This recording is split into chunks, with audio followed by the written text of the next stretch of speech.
Baik, selamat pagi. Hari ini kita akan melanjutkan perkuliahan metodologi penelitian sosial. Saya akan share screen.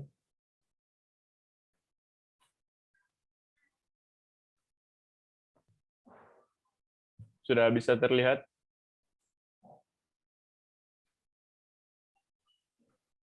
Halo, sudah bisa terlihat di layar kalian? Masih loading, Pak. Sudah, Oke, Pak. oke. Jadi, Sudah, Pak. penelitian atau research itu kata dasarnya re dan search. Re itu mengulang, search itu mencari atau mencari secara berulang-ulang. Jadi penelitian sosial atau social research itu mencari sesuatu secara berulang-ulang, artinya dikaji terus-menerus terkait fenomena-fenomena sosial di dalam masyarakat. Nah, ini kalian lihat di sini ada terkait keagamaan, ada terkait etnis, ada terkait kehidupan sosial dan lain-lain. Nah, dasar utama yaitu naluri yang berupa rasa ingin tahu manusia. Dalam metode ilmiah itu yang perlu kita ketahui ada yang menemukan masalah, merumuskan hipotesis, mengumpulkan data, menganalisis data, dan menarik kesimpulan. Ada yang sudah menemukan masalahnya terkait penelitian? Di sini ada yang sudah menemukan masalah penelitian? Yang sudah mengajukan draft? Mungkin bisa berbagi dengan teman lain, sudah menemukan masalah penelitian kalian?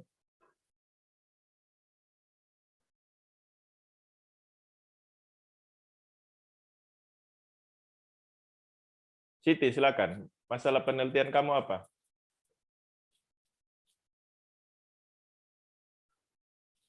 Siti Nurhasana. Masalah penelitian kamu apa? Iya, Pak. Masalah penelitian kamu apa? Tempatnya, Pak. Masalah.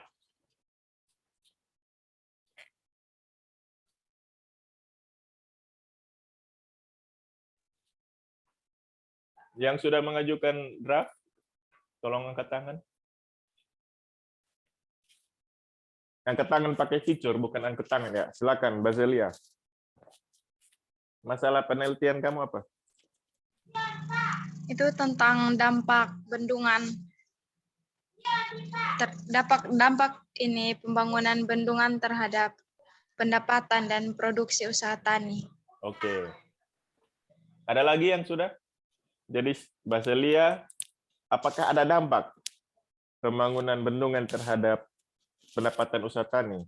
Seharusnya ada, karena dengan adanya bendungan, air bisa ditampung dan bisa didistribusikan ke sentra-sentra produksi usaha tani.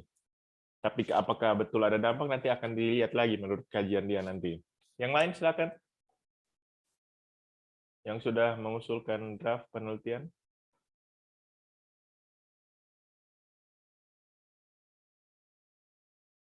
Ada yang sudah selain Bazelia?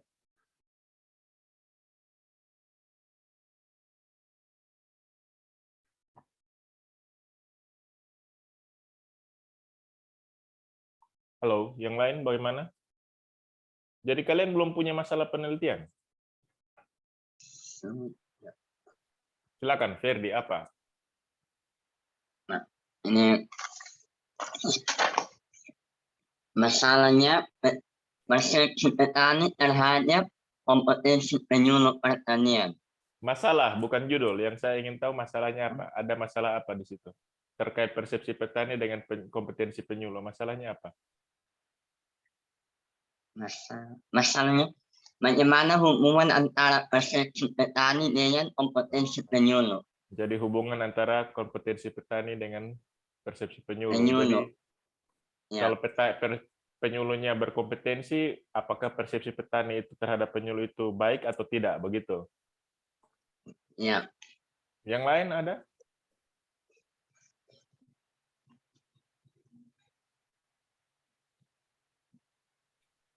Oke, kita rasa cukup. Nah, sekarang merumuskan hipotesis. Apa itu hipotesis? Hipotesis itu apa? Maria Elvira Abuk. Sabar, saya mau Maria Elvira Abuk. Maria Elvira Abuk, apa itu hipotesis?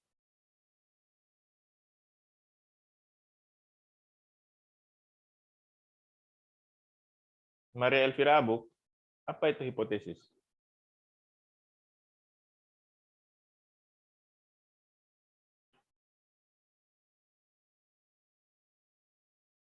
Maria Elvira Abuk.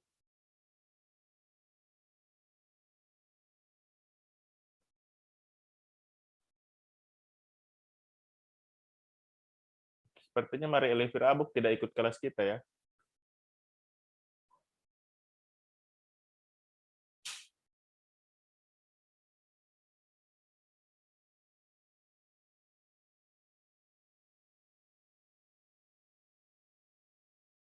Engelbertusiki. Apa itu hipotesis Engelbertus?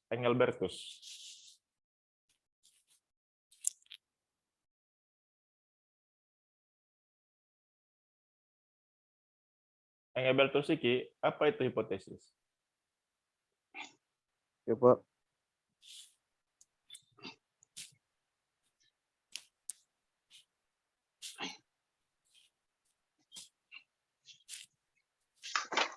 Engelbertus, silakan. Dugaan atau jawaban Sementara. Nah, coba kalian bentuk sebuah hipotesis, coba. Berdasarkan masalah penelitian kalian. Saya Silakan.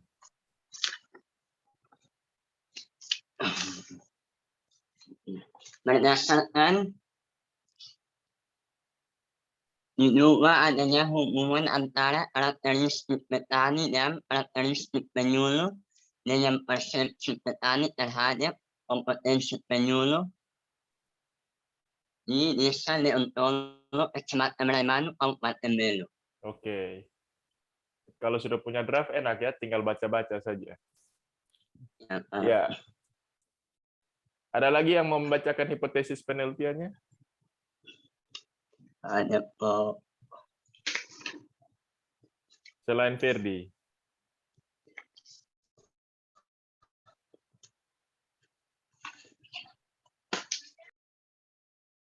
Siapa lagi?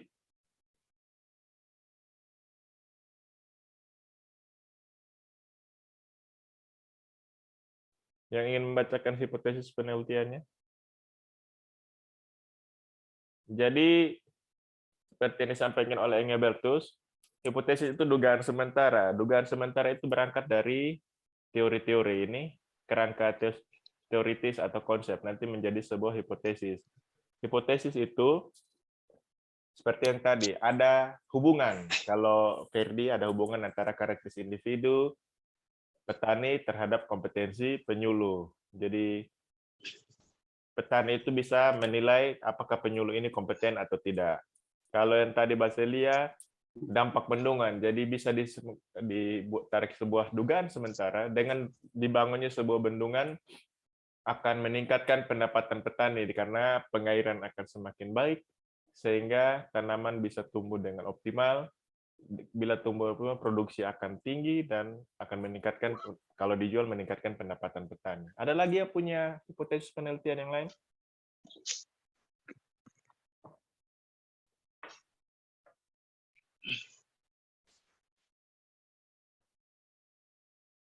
Ada yang punya hipotesis penelitian selain itu, mereka berdua? Saya mau bertanya kepada Felicitas Bano. Sudah punya hipotesis penelitian? Belum, Pak. Kalau menurut Felicitas, haruskah sebuah penelitian itu harus kita rumuskan sebuah hipotesis?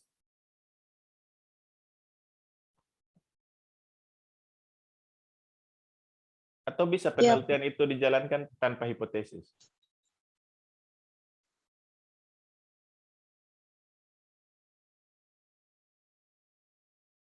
Harus ada hipotesis atau tidak apa-apa kalau tidak ada hipotesis?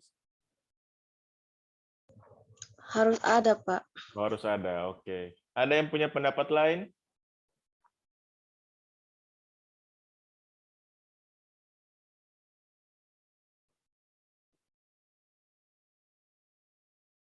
Ada yang punya pendapat lain?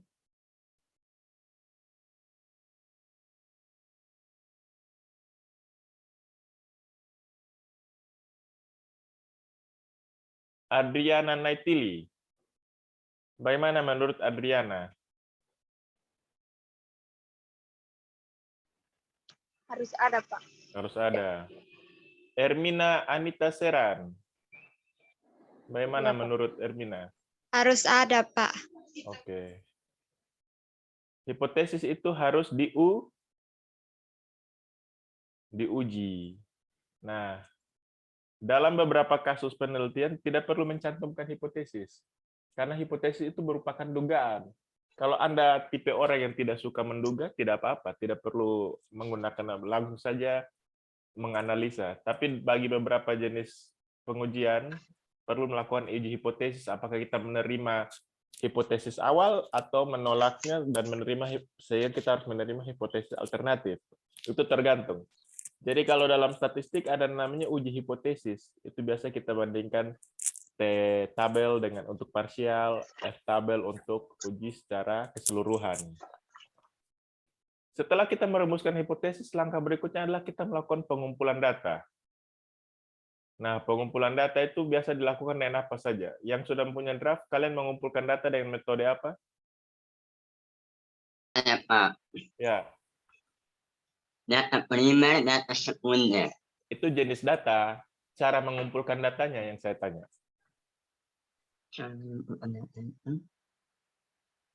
Metode survei. Oh, survei. Apalagi? Dengan melihat sumber-sumber yang ada. Sumber-sumbernya, maksudnya bagaimana coba? Kayak lihat di jurnal penelitian begitu, Pak. Oh, jurnal penelitian itu sumber data. Lihat di kuesioner, Pak. Kuesioner. Kuesioner itu alat pengumpulan data. Observasi. Observasi itu pengamatan. Boleh. Apa pengamatan. Oke, jadi mungkin sekarang kalian masih bingung dan kalian buat draft juga masih karena belum mengikuti kuliah metodologi. Nanti akan dalam perjalanannya kalian akan semakin paham dan akan mengerti terkait draft kalian. Tidak apa-apa, silakan saja buat draft, konsultasi dengan pembimbing sambil mengikuti kuliah ini sehingga nanti pada akhirnya draft kalian menjadi lebih sempurna. Ya, Pak. Oke. Setelah data kita kumpulkan, kita harus analisa. Analisa itu bisa menggunakan berbagai alat analisis. Mau deskriptif, mau kuantitatif. Kuantitatif juga ada banyak, mau statistik secara deskriptif maupun inferensia, atau statistik yang harus kita lakukan uji, mau menggunakan alat analisis pembangunan, riset operasi, tentang optimasi, bahkan alat analisis kelayakan bisnis seperti matikan mikrofon kamu, Ferry, kalau sudah selesai bicara. Kelayakan secara usaha dari mata kuliah evaluasi pertanian, evaluasi proyek pertanian, itu silakan. Nanti akan terserah kalian. Intinya alat analisis yang kita gunakan harus menjawab tujuan penelitian kita. Dapat mengolah data untuk menyelesaikan masalah-masalah penelitian. Setelah kita analisis, kita harus menarik kesimpulan. Nah, ini yang perlu kalian pahami, bahwa kesimpulan adalah jawaban secara ringkas dari tujuan penelitian kita. Jadi, jangan kita buat kesimpulan yang aneh-aneh. Kadang-kadang kesimpulan yang kita buat itu hayalan kita, bukan secara umum adalah kesimpulan menjawab tujuan secara ringkas. Sudah bisa didapat gambaran. Jadi kalau tujuan kita ada dua, ya kesimpulan kita juga dua, tapi dibuat secara ringkas. Jangan kita membahas lagi pembahasan dan hasil kita di kesimpulan, ya itu sudah kurang tepat. Bisa dimengerti? Bisa, Pak. Bisa, Pak. Skolastika. Yang dimaksud dengan kesimpulan adalah apa?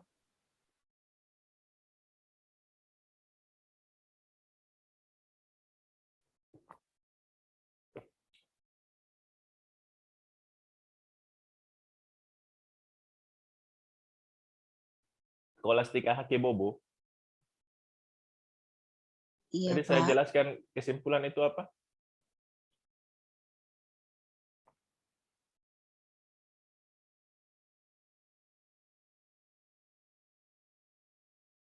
Mana Skolastika ini? Iya, Pak. Ya, yang saya jelaskan tadi kesimpulan itu apa?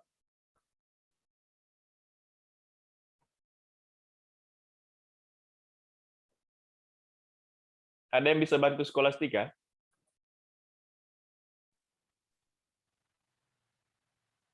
Kesimpulan itu merupakan ringkasan dari penelitian. Oke.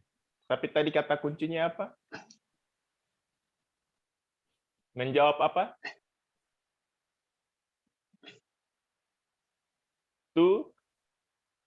Tujuan, Pak. Tujuan. Penelitian. Secara Masalah.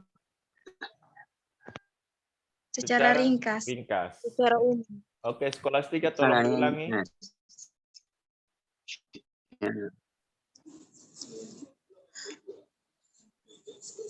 Silakan, Kesimpulan Skolastika. adalah kesimpulan adalah ringkasan dari sebuah penelitian. Tadi, kata kunci yang tadi, saya sebutkan apa? Menjawab apa secara ringkas? Tujuan. Oke.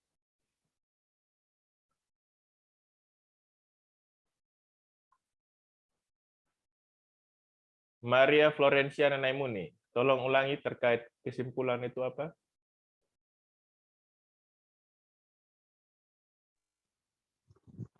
Kesimpulan adalah suatu kunci penelitian. Adakah saya menyebut demikian tadi?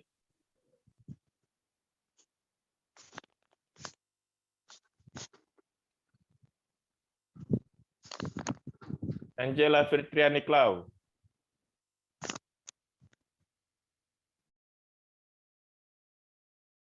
Angela Fitriani Klau, kesimpulan apa?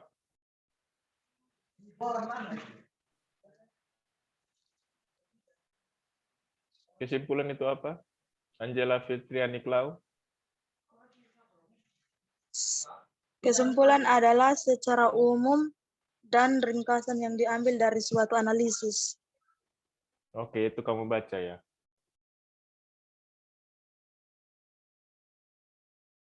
Yulianti Nenotek. Yulianti Nenotek.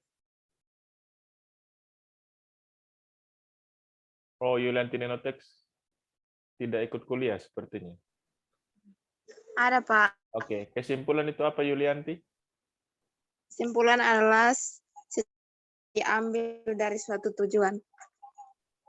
Oke. Gadis Nahat. Iya, Pak. Kesimpulan apa, gadis? Menyimpulkan sebuah ringkasan untuk menjawab suatu tujuan. Oke. Oke, kita lanjut ya. Nah, ini sejarah penemuan kebenaran.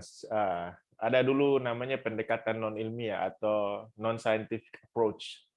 Jadi ada kebenaran secara kebetulan, ada kebenaran secara akal sehat. Akal sehat maksudnya logis. Ada kebenaran secara wahyu, itu biasanya dapat pencerahan, tiba-tiba pergi ke suatu tempat atau tidur di kamar, dapat ilham, dapat inspirasi. Ada yang kebenaran secara intuitif. Dia tidak tahu ini benar atau apa, tapi dia percaya, dan karena muncul dari dalam perasaan, dari dalam dirinya, itu seperti biasa orang bilang intuisi. Kebenaran secara coba-coba, ada yang hanya yakin saja buat percobaan, sama seperti dulu Thomas Alva Edison ketika menemukan, dia bukan penemu bola lampu ya. Dia adalah orang pertama yang bisa membuat listrik itu stabil, memijarkan lampu. Tapi penemu bola lampu sebelum dia banyak. Hanya mereka tidak berhasil menstabilkan, sehingga kita sekarang lampunya bisa menyala secara stabil, itu karena metode yang dibuat oleh Thomas Alva Edison. Tapi dia bukan orang pertama yang menemukan bola lampu. Nah, karena dia melakukan coba, trial and error berulang-ulang kali. Ada juga kebenaran secara spekulatif. Nah, kebenaran secara spekulatif itu biasa yang hobi isi 4 angka. Di sini ada yang suka taruhan, judi ayam, judi bola, dan lain-lain. Itu kadang-kadang mereka benar, misalnya memilih taruhan klub sepak bola, itu kadang benar, ya tim yang dia pilih menang, tapi itu karena secara spekulatif, dia tidak tahu pasti, kadang-kadang spekulasi saja. Hanya karena seragamnya warna putih, atau dia suka dengan tim ini, ya ada juga kebenaran secara wibawa, ada orang-orang tertentu yang punya karisma atau wibawa, jadi kalau dia bicara, ya kita anggap benar. Padahal, ya benarnya hanya karena dia yang bicara, kalau orang lain yang mengatakan tidak juga. Oke. Saya stop dulu, nanti saya bagikan link baru kita masuk ya. Iya. Eh,